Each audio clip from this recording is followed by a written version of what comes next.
welcome. It's my pleasure to introduce I think it's the eighth, Here's to Your Good Health, Pender Island Art Society,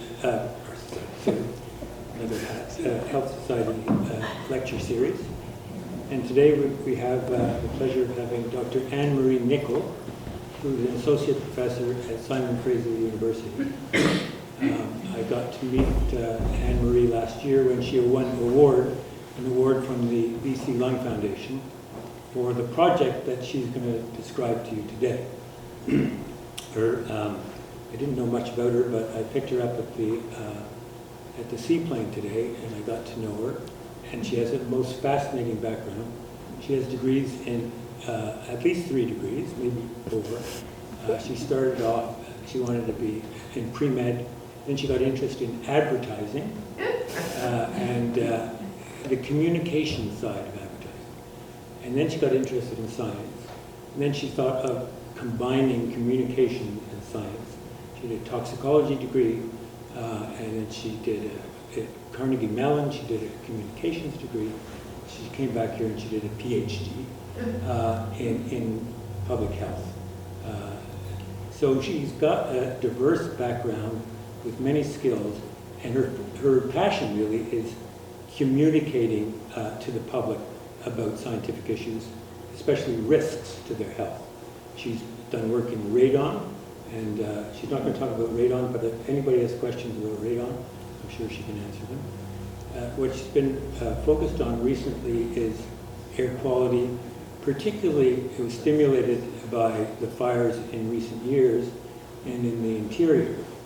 And about 3 years ago, which year was it, where we had the really big fires?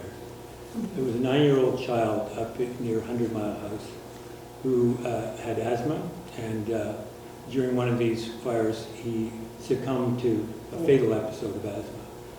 And his parents started a project. His name was Carter, and they started Carter's Project. So they took their grief and they channeled it into action, and they started a education program. In the same time, Anne-Marie was developing communication things around air quality. So she teamed up with the BC Lung Association, and she's been running this program, mainly focused in the interior, where the smoke is a bigger problem. But, you know, air quality is important here too, and we could have fires. And so her passion is communicating. So we'll see how she communicates. Anne-Marie, welcome to Pender Island.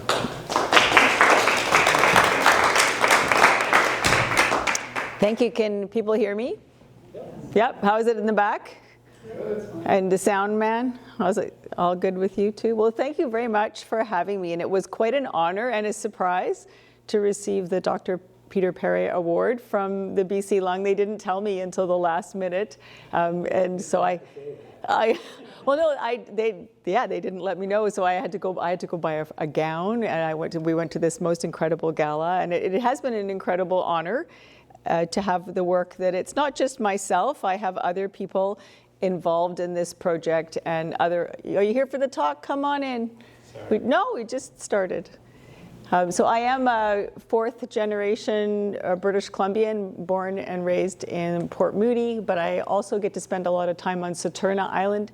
So when Peter invited me to come to Pender, I was pleased to be able to visit another Gulf island that I've not been to before. So you have a lot more stuff here than we do on Saturna, which is great. And this project has really captured people's imagination and their interest in providing funding, which is really interesting. In working in public health, we spend a lot of time trying to get research dollars and compete for money. But this project, I think people recognize how important climate change is for people's health. And there's been a lot of interest by many different organizations in trying to figure out how are we going to help the average folks learn about how to live through extreme heat and extreme smoke events. So we've been very fortunate to receive funding from associations and even banks in the interior after the Kelowna fires. A lot of the home insurance programs and the banks there provided us with money to come and talk particularly to seniors. Am I not yapping fast enough? To provide these workshops to seniors. So it's a different animal from what I'm used to, where we're spending a lot of time and effort looking for funding. This project, the funding has sort of found us. And it isn't just me. I am really privileged to work with an incredible group of students from Simon Fraser University. They are an interdisciplinary group. We have health sciences and communications. And then this year, the Ministry of Health provided funding to scale this project up. So we will be working not just in the interior, but in northern health as well. And we just came back from a trip to the island. So I got the pleasure of going to Port Alberni and some parts of the island I'd not spent a lot of time in. So I'm fortunate to work with a new young scholar who does environmental exposure mapping. And these are her estimates for British Columbia. And so we use this map here. And the darker the color, the greater the risk of the overlap between wildfire health events and extreme heat. So this has really dictated where our project is going this year. We do a lot of work, again, as Peter said, in the Okanagan, and then up there to the northeast part of the province, which I've not been to before. The closest I've been is Prince George. So this will be a new experience for us. Apparently, we have to fly into places and rent big trucks to get from place to place, which the students will enjoy as well. But down here in the Lower Mainland, we do still get smoky days, and as Peter mentioned earlier, we never know when the smoke can happen. It doesn't need to just happen here. It can also happen in the United States. And then where we are here on the Gulf Islands, we're kind of ideally situated as a funnel with poor air quality from smoke that comes from Oregon and California. Well, what we do know, though, from environmental mapping is that the number of days and the number of air quality alerts that we have in Metro Vancouver, which is not far from your area. I tried to find a map of this for your region, but one does not actually exist. But it's not much different. I talked to your island health representative. But as you since 20, hopefully that's going to come back. Since 2017, we've seen a marked increase in the number of air quality advisories, in part because people are paying attention a bit more in the government, but also just because we have monitoring stations and we're able to, and there's been a lot more pollution that's come along. So you might wonder, how would I know what my air quality is outside other than just taking a look out the window and seeing if it's smoky or not? So there's something called a purple air monitoring system that exists on Salt Spring Island. There's a number of purple air detectors, and there's a whole bunch, interestingly, in Washington State, not far from here. So we're here on Pender, and my place is near Saturna, and you guys are here. But there's a number of monitoring stations here and here, so that we have a pretty good sense of what the ambient outdoor air quality is. And when there's alerts, there tends to be alerts throughout the whole area, unless you have point emitters. But there's a pulp mill just outside of Duncan.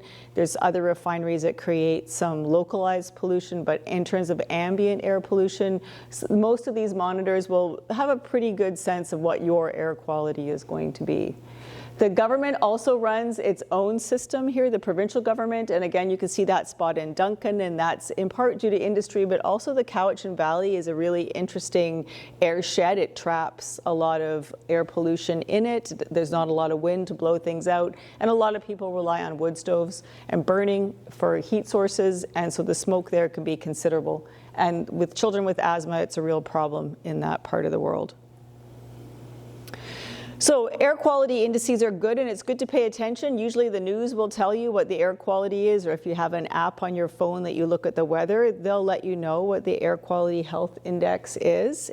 When it's blue, it's low. They've color-coded it. As it gets worse, it gets darker. And we have had in 2021, as Peter was saying, when it was really bad here, it was off the charts red. So they actually created a whole new purple area bar because the air quality was so bad here. But luckily here on this part of British Columbia, it is not as bad as it is in those parts north of here. Sorry, someone's spamming me right now. Of course they are. So PM is particulate matter and air pollution is a problem outside, and we often think of air pollution as a thing that happens out there. It's an outdoor air problem. When we get inside our homes, it's safe, but that's actually not exactly true. So your indoor air quality can be influenced not only by the outdoor air, but also the things that you do and the things that you bring inside your house. So what we call ingress is when outdoor air pollution comes in. And there's studies that have tried to work to figure out how much of that outdoor air pollution comes in and how. So if you have to keep your windows and doors open to keep your house cool, or if you have gaps and cracks around drainage and pipes, then that poor outdoor air will come in and reduce the quality inside in your home. But there's other things that we do inside our homes that can also worsen our indoor air quality, and that includes kind of burning of anything. So if you have a gas stove or a gas fireplace or a wood fireplace, or you like incense and candles, all of those things can contribute particulates to your indoor air. So outdoor might be fine, and you might actually see worse levels of air quality inside your home. And I think it's, in my world, when I go to talk to people, I think this remains one of the underappreciated parts of public health, is that we don't have a lot of rules to control what people do inside, but we know since the pandemic that most people spend about 90% of their days in their home. People work and live and home in the same place, and that means that the air that they're breathing in those spaces has a real impact on their health. So we need to be spending time making sure that we know what's in our indoor air shed and that our indoor air space. Sorry, I keep saying shed because that's how we talk about them. But and then if it's bad, what are you going to do about it? If your indoor air quality is not great, what can you do? Well, there are measurement tools that you can buy. You can try to reduce your source exposure, so you can make sure that you have good exhaust fans. You can make sure that you're not burning things, or you're only burning them if you have to inside. But you can also buy monitors to measure your indoor air quality. That purple air system that I showed you a few slides previous, they also have an indoor and outdoor monitor version, but they're a bit pricey. They're about over $400 to measure indoors and out. And I just went through Consumer Reports, and I looked at what the best top quality air quality monitors are for inside your home. And I actually have this one just because I'm a nerd like that, and it measures all sorts of different things in my house, my little house in Vancouver, but it was about $250 as well. So just to say that if you want to know what is going on inside your home, then you can purchase devices that will measure them. And so the government has all these recommendations for what to do when it's smoky or if there's poor air quality outside. And living in Vancouver, it's true that we have wildfire smoke, but we also have traffic-related air pollution. We have road dust that can be a real problem. We have agricultural dust that's a problem out in the valley. So fire smoke is bad for our health, but all these other things can also contribute. Particulate matter, there's a lot of construction in Vancouver, so people bring in big diesel compressors and they idle outside people's homes. And we know that that can also come inside too through ingress. So staying inside is what's recommended, but what do you do when you stay inside and your air quality isn't 100% inside as well? And that's where we come to cleaning. You can clean the air inside of your house. It's possible to do this. So there's different ways that you can set about to clean your indoor air. If you have a forced air furnace system in your home, you can improve the kinds of filters, those white square filters that people put in their furnace. You can improve the quality of those. They're a tighter weave and they keep some of the more particles from circulating through your home. But that means you have to run your furnace system all year long to make sure you're getting that filtration. You can purchase a portable air cleaner that you can move, not an air conditioner, but an air cleaner that you can operate in your home. Some of you might already have these. You can keep your windows and doors shut, but I don't often recommend this or the work that we do because many people can't afford air conditioning that we work with, and they have to leave their doors and windows open. And smoke is a problem for people's health, but heat is worse. So extreme heat is really one of those things that we need to be paying attention to kind of immediately. If your room is too hot at night, that is a serious health problem. So we want to encourage people to keep windows and doors open if it's going to help keep them cool. And that's again where air cleaning technologies come along. And that's how come I got involved in this project, is because I learned that you can build your own air cleaner simply at home for about $75. So not 200 and something Canadian dollars, but about $75 in a trip to the hardware store, you can actually help yourself. This is an updated review of the air cleaners that you can buy that Consumer Reports did as well. These are in American prices. So a good air cleaner is 160 to 220 American dollars. So again, we're looking at about 250 Canadian dollars. And the one that we make operates at about the same capacity as these higher ranked units. So, and I know this because the US EPA has been rigorously testing this technology that we're encouraging people to use. So just to know that yes, you can buy them, but the problem is that when it gets smoky, everyone goes to buy one. They go to Best Buy, they're gone. Or if you live in a more rural and remote place, they might only have brought 3 in and then they're gone. Or if you buy one and then there's a new one that comes out next year and the filter doesn't fit, or it's, come on in, it's hard to buy or find a replacement filter. It's like buying a printer and then you have to keep buying the ink and then they don't make that ink anymore. And so one of the simplicity, the beautiful part of this DIY version is that those furnace filters are pretty much always in the hardware stores. So they're simple to make and they're simple to replace the filter. And that becomes really important because those filters can get dirty pretty quickly. So as I mentioned, the US EPA has been rigorously testing these technologies, and the Canadian government has an organization called the National Collaborating Centre for Environmental Health. So air cleaning became really part of the public spotlight during the COVID-19 pandemic because people were trying to reduce the amount of respiratory particles in the air, virions in the air.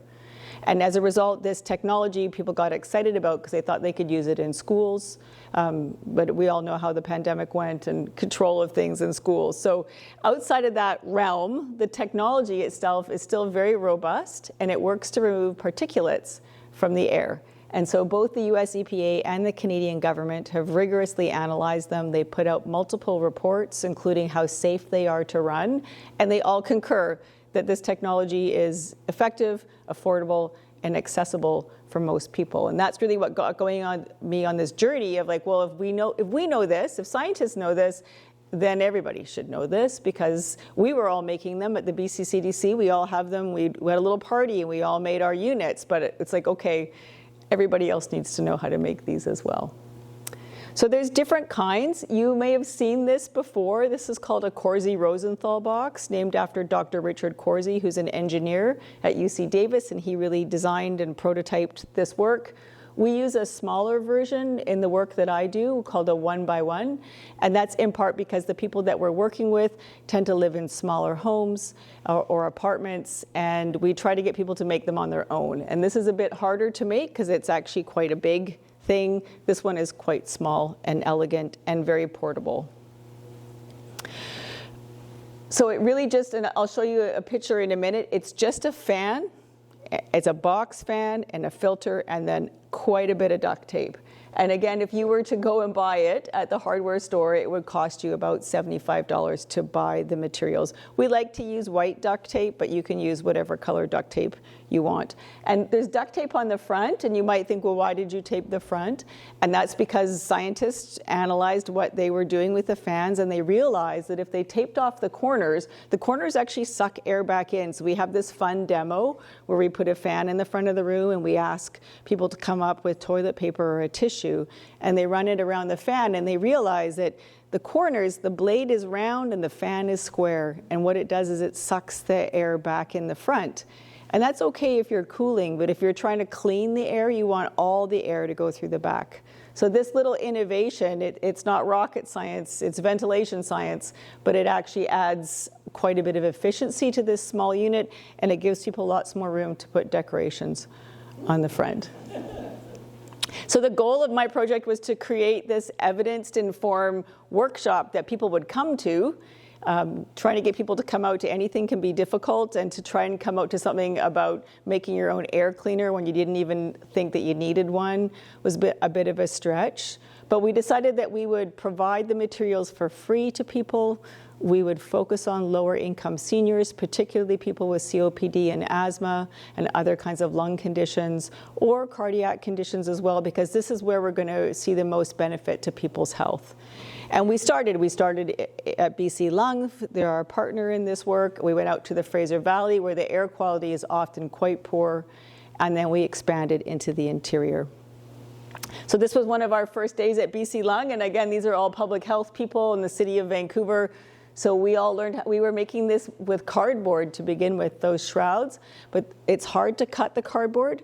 And again, we were looking at people for whom we felt maybe arthritis would be a challenge. And the cutting part, so in the end, we pivoted to duct tape. So that was one of the innovations that we've added to this project. So the workshops are designed to educate people about wildfire smoke and health, but I don't do lectures in part because often it's a community room like this, but without the technology. So we give people the materials, people make the units, and then we talk to them about their questions about climate change and what to do when it's smoky and how hot is too hot.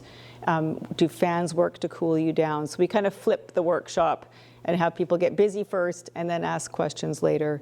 And then everyone that comes to the workshops that I hold is able to leave with a free fan. And so we have a short video that won't play, which is fine, but that's kind of one of the examples of a nicely decorated one that was made in the Oliver Senior Center.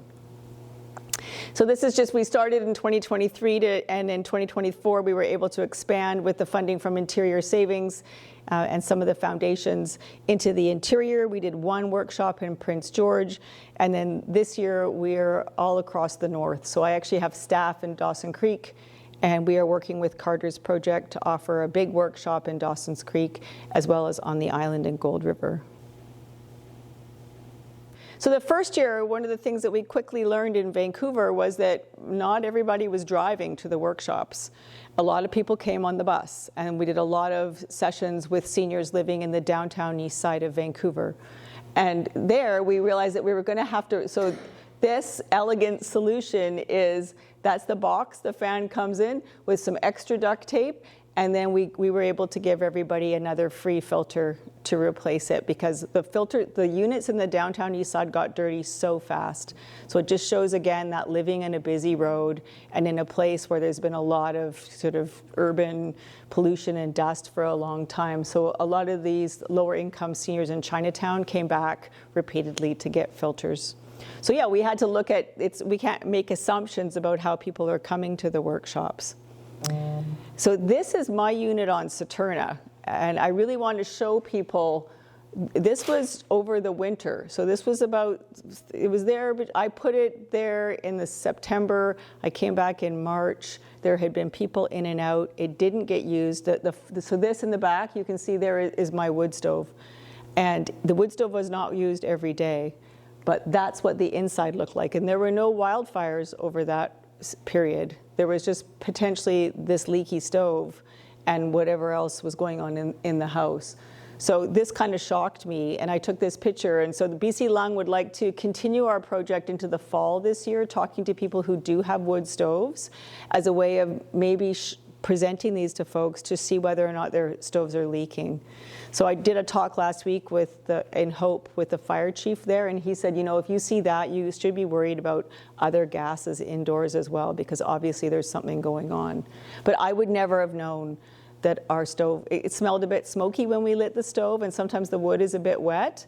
But this, to me, what is interesting about the units is that you see in real time what is in your indoor air in a way that the ones that you purchase have a little back on them, and you don't have to actually get up close and personal with what's coming out of your air. But again, this really shocked me. And why does it look different? Is that one side and the other? No, so this is taped to the fan. This is still on the fan itself, and it's just a slightly different MERV 13 filter. Okay. So this was one from Kosh, and I think this is a U-line.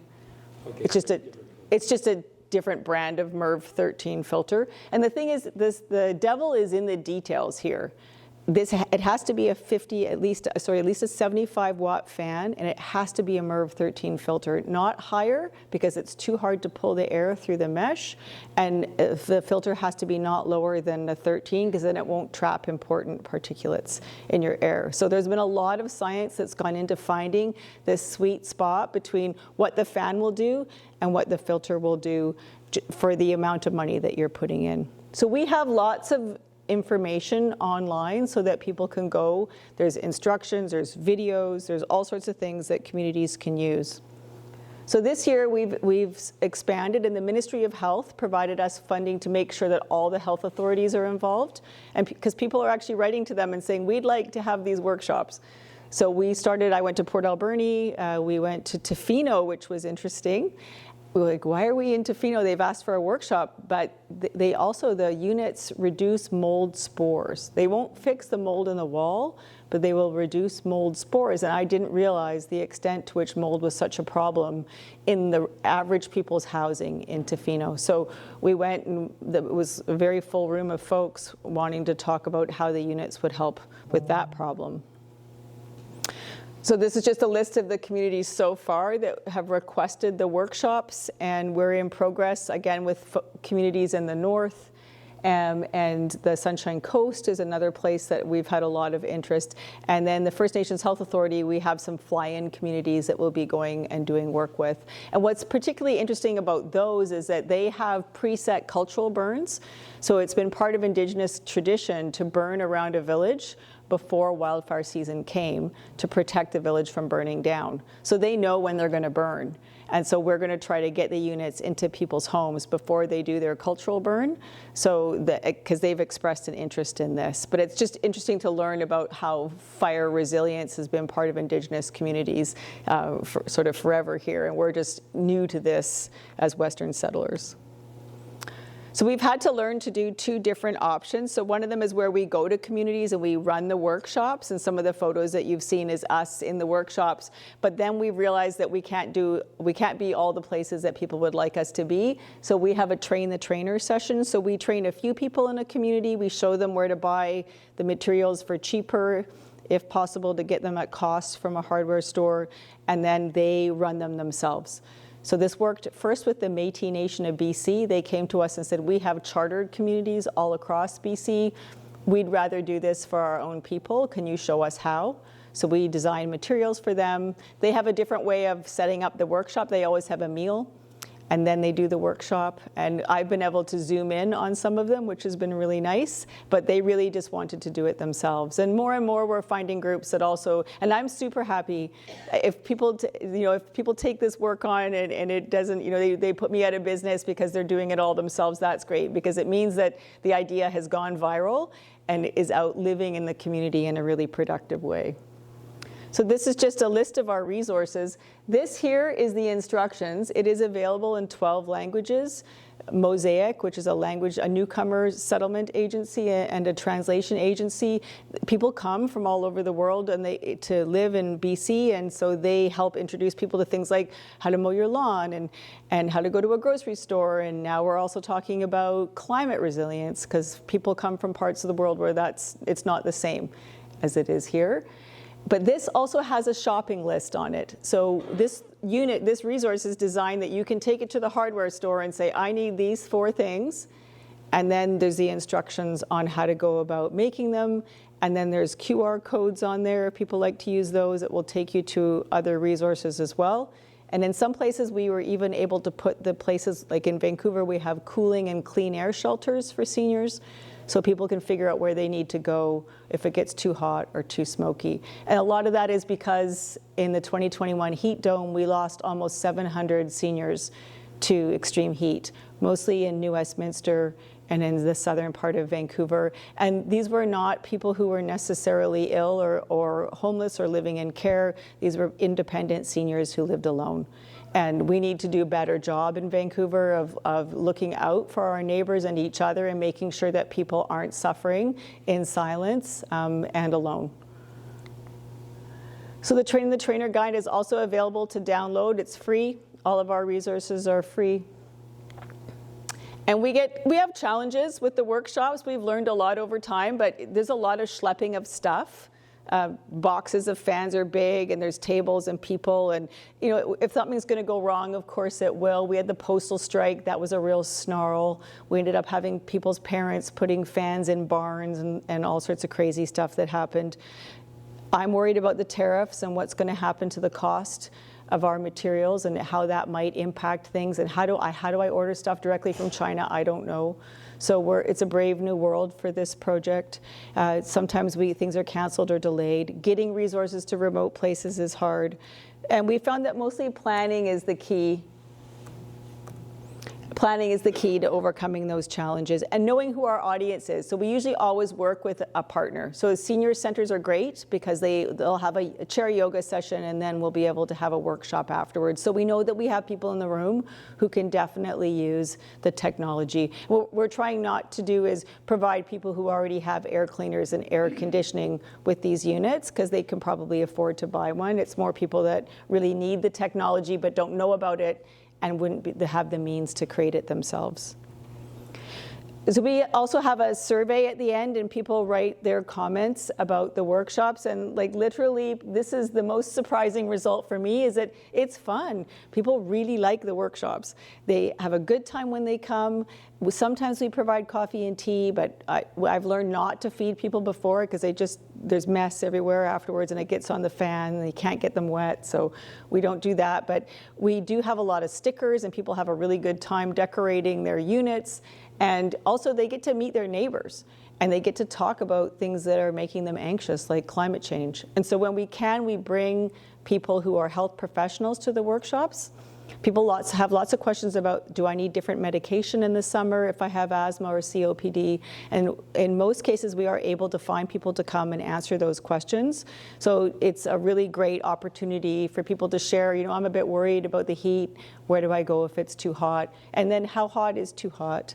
And this year, we're lucky to be able to hand out thermometers. We're piloting a program in New Westminster where we have a big thermometer. We're going to put a nail polish line where it's too hot at night, and people should be starting to be orienting themselves to spending evenings in places that are cooler, which can be a challenge. So that's a new addition to the project that the ministry wanted, again, recognizing that there's many people who are vulnerable to extreme heat, especially at night.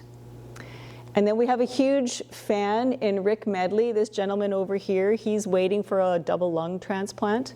He's part of the BC Lung patient groups.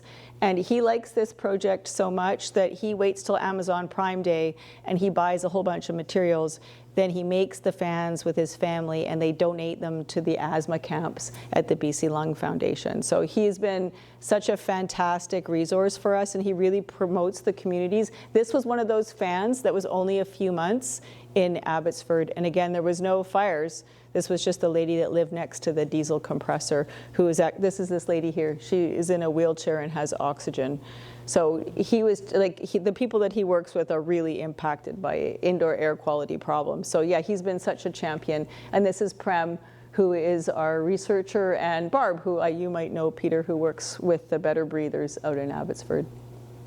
One big surprise for me, I'm impressed that people will come and spend a couple hours talking about indoor air quality, because I didn't know if they would. And then it's really captured the attention of the media. So we've been very fortunate to be interviewed by the CBC. When we did Carter's project in 100 Mile House, they even sent a whole video team to film the whole event. And we got to go to Carter's elementary school, and we did this session, we did a workshop with the little kids in his grade 7 class, which was really quite a poignant event. And they all went home with air cleaners, and I think a greater understanding from BC Lung about the importance of asthma and fire smoke and how deadly that can actually be. And yeah, I have such a great team, and because it includes a communication student, she's very savvy. So she has social media and all things that I have no idea how to do, which is kind of nice working with young people. We also looked at the BC Lung website to see, are people using these resources, or are we just hollering into the ether of the internet? And what was really impressive was that in 2024, we had almost 6,000 people came to our website, and almost 2,000 downloads of our resources and instructions, and then 128 downloads of that Train the Trainer document, which is a big thing. So people aren't downloading that unless they really want to host these workshops. So again, this gives me hope that there is interest in sustaining this project more broadly. And then we had lots of interest from Europe and Australia. And next year, I'm going to be on sabbatical, but I'm going to go to Australia and talk to people there, because heat and smoke are familiar exposure problems in parts of Australia. And I'd like to be able to transfer our technology to that part of the world and expand the project that way. So our next step, so this is Dr. Manbiagton from BC Lung. She runs the asthma camps. So we will be doing more asthma camps with her. We will be going with Amber again to Dawson Creek to do Carter's project. And then I'm exploring sustainability options. I have no illusions that the government will continue to have funding for this kind of work. I think fiscally the next few years are going to be difficult in Canada and British Columbia. So trying to find other ways to fund our workshops is kind of paramount for me. We have not done a partnership with a hardware store yet. I can imagine going to Home Depot or a big box store and saying, look, why don't we have it here? Well, we can have those workshops in your foyer. You can give people the materials at cost. I will provide you with free labor. Why don't we have an afternoon session and show people how to do this, and then hope that people can make them and donate them to seniors or assisted living facilities. Like, we could have a creative way of solving this that includes a corporate partner. I've never worked with people in industry. It's kind of frowned on in our world. Often we're like, have to make disclaimers and stuff if we work with companies. So that's something that I'm hoping one of my students will help explore. And then I think the more we promote it, the more people get the idea, and they can tell two friends and they tell two friends and so on. So that's kind of where we're heading out to next. And then we've been inviting people who come to the workshop to take part in a research study at SFU. So you don't have to be part of the study if you make a unit, but you can be. And what we're doing there is called a longitudinal follow-up survey.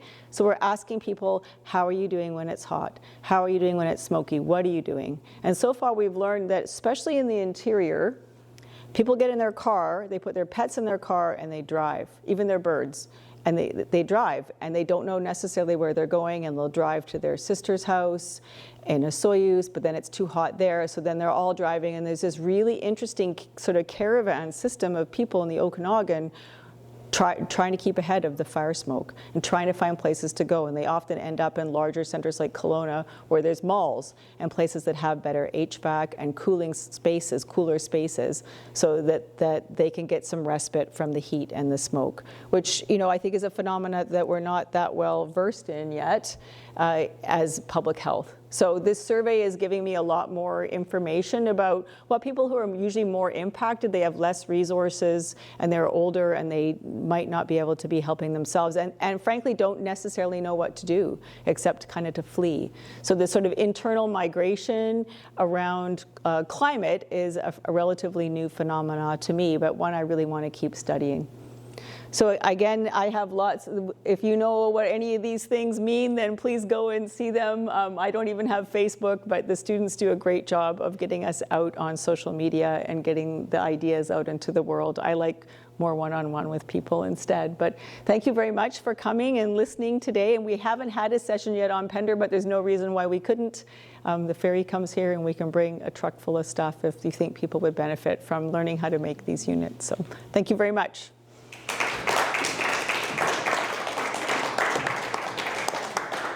Okay. Could you turn the lights up, Richter? Yeah. Thank you. Questions for Anne-Marie? Yes, Sylvie?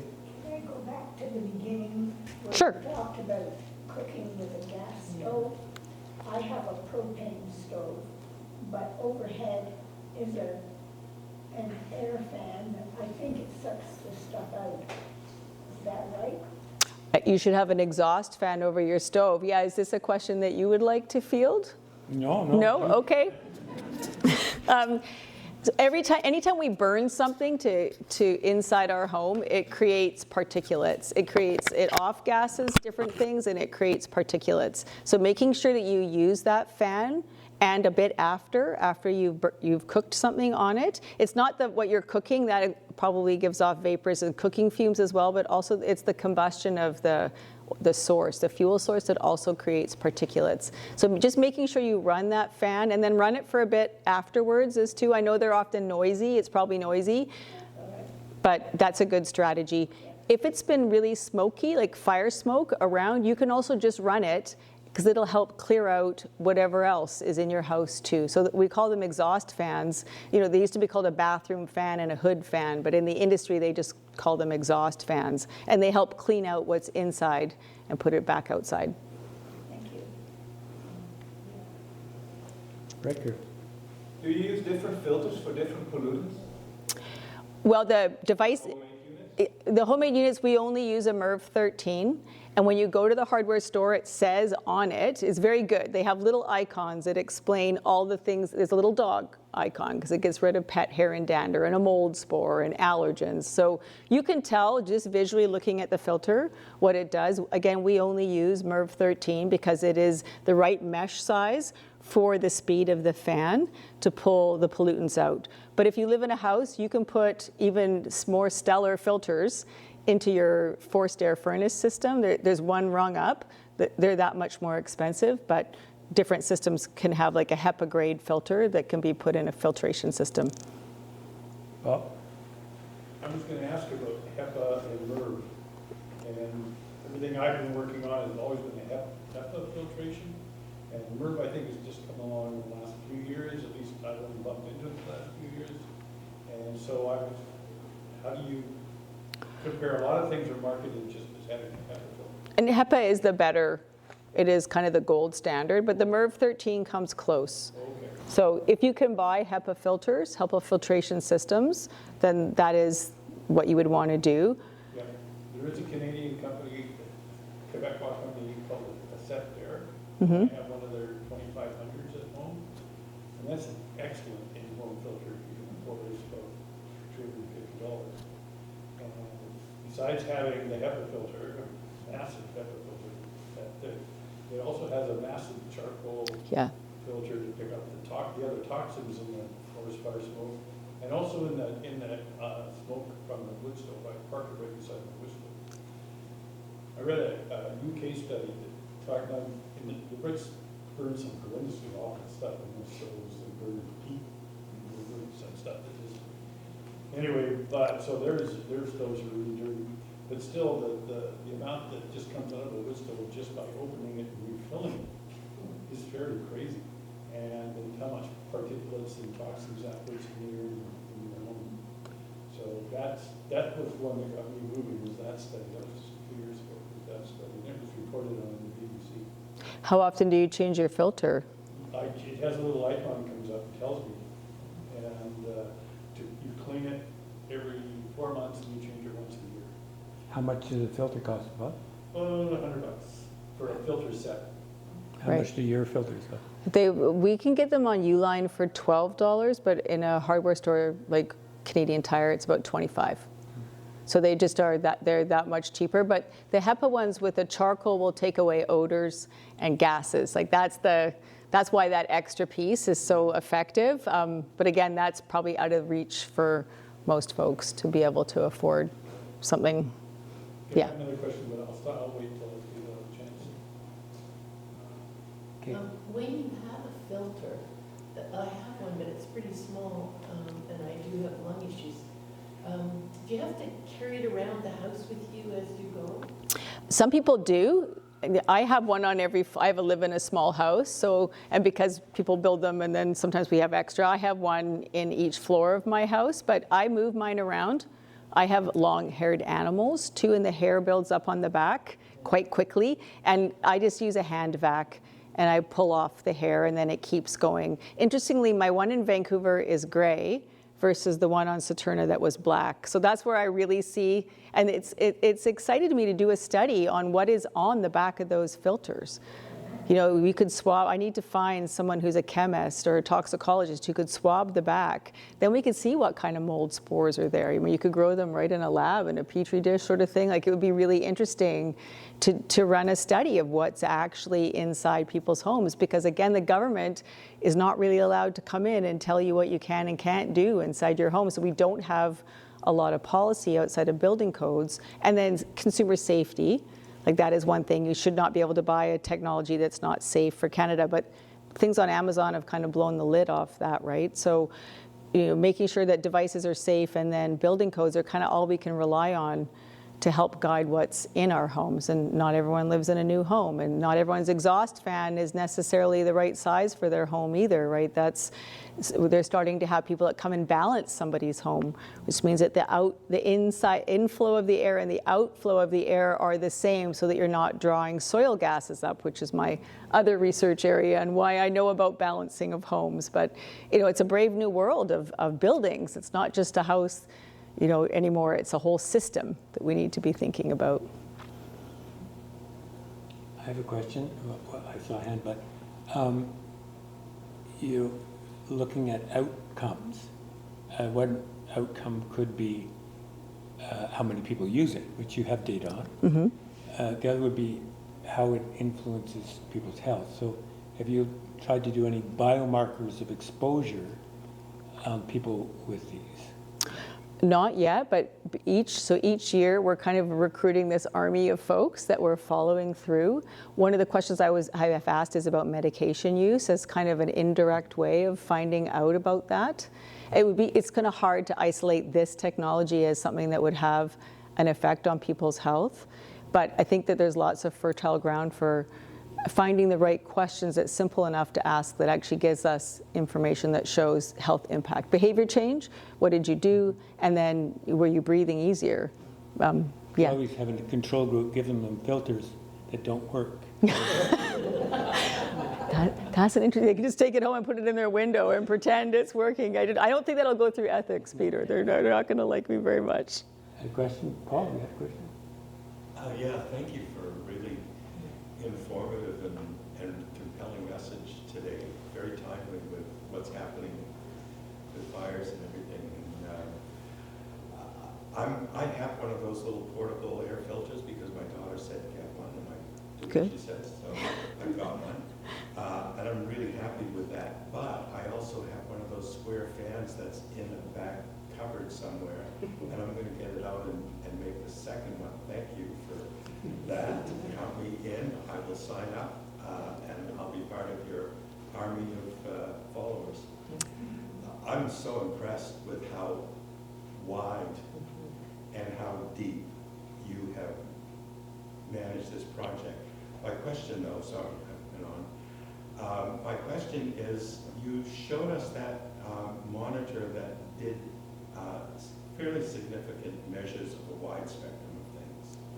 Would it make sense for our health society to have one of those to check out areas where there may be questions about ways to improve things in a particular place, let's say from a healthcare perspective, just to go on Peter's comment about health impacts? Yeah, Peter and I talked a bit about this. Yeah. Sort of put a preamble to that is the reason Anne Marie's here is because Bob Colson came to the Health Society and said, you guys should buy an air quality monitor and use it for the community, right?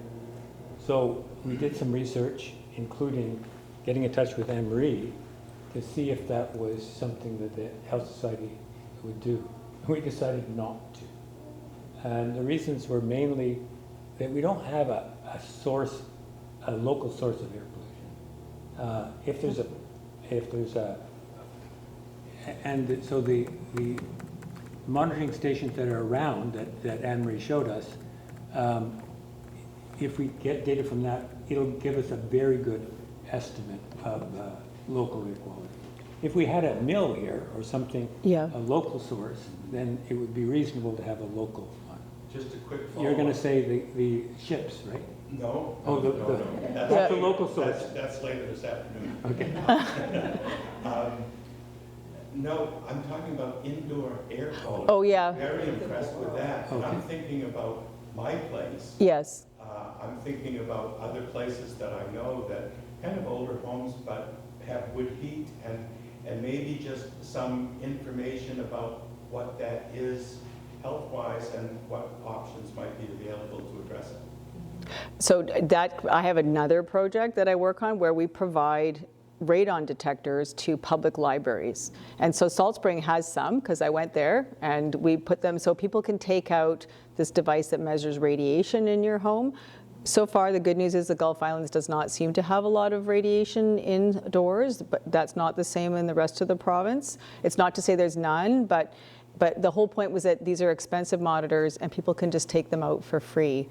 And we're trying with other organizations to bring air quality monitors, PM sensors as well, into that system so that people could borrow them and take them home. And for exactly the reason you're saying, like, you might not want one forever, but you might want to know if your stove is leaking or if your gas stove creates particulates. And it's actually incredible when my daughter dries her hair and I run my air monitors, she uses all this stuff in her hair, and she has long hair, and that PM sensor just goes bananas. And I'm thinking, wow, you need, sweetheart, you need to open the window and turn the fan on when you're drying your hair, because all this stuff is now all over the house. So I think that indoor air monitors are the way to go, because what's in your house is different than what's in your neighbor's house. But what's outside your house is not that much different from what's outside your neighbor's house. So yeah, I'm a real advocate for understanding our indoor air shed again, just because it's so important for everybody's health, because that's where we are. Maybe not here, you guys look like you go outside a lot and have fun community events, but in the city, people just, there's a lot of staying at home, working in a basement office and living and working at home, and that's not great if your air isn't of good quality. Maybe the Health Society could get air quality monitors for rent. Not for rent, but to lend. To lend. Yes, I think that this communal sharing, it's like maybe you have a tool shed here. Or we actually have a medical equipment loan right. storage. Yeah. IKEA does sell a cheap one, a PM 2.5 monitor that's really inexpensive. So BC Lung, when we do Carter's project, we also hand out these IKEA air quality monitors. It's interesting that IKEA has got into the business. They also have air cleaners that are, they're furniture that have fans in them. It's quite innovative. They recognize that you don't have enough space in your house for a table and an air cleaner, so they've got these little side tables that are actually fans too. I don't know how well they work, but you can see if IKEA is moving into this space, obviously it's a serious need and there's money to be made in this region. But the $45 Vinstra PM monitors, if you were desperate, I would say, don't spend $300. But I like this idea of sharing, because we all don't need one every day. But for educational purposes, I think it makes a lot of sense. And we can work with libraries to talk about library budgets and allocating budgets, and because they're really getting into tools and the Internet of Things and all sorts of stuff. So the library space is alive and thriving, and might be a good place also to orient some resources. Good question. Bob had another question? Yeah. Yeah, one of the things that contributed to Carter's death, or according to his mother anyway, was that the province had decommissioned the air quality monitor in his community. Mm-hmm. And he wasn't aware that the forest fire smoke, and they weren't aware that the forest fire smoke had entered the community. The forecast was for it to stay north and not to get into this community, but it didn't. It came in, and it caused really bad asthma. I'm sorry, I can't hear anything you're saying. One of the things that contributed to Carter's death was that the province had decommissioned the air quality monitor in his community. And the forest fire smoke was north of the community and wasn't forecast to come in, but it did. And he was not at home. He was at a friend's house. Yeah. And he had a severe asthma attack, which killed him. Yeah, in the interior, the air quality monitors are very long distances apart. Yeah, and so we've had those bad smoke days. We've had days where the sun was blood red. It's not recently, but we've had them here. And so one of the reasons I wanted to get an exterior quality monitor was because that smoke can be very specific and the forecast can be wrong. The other thing we have is an awful lot of people with old airtight wood stoves.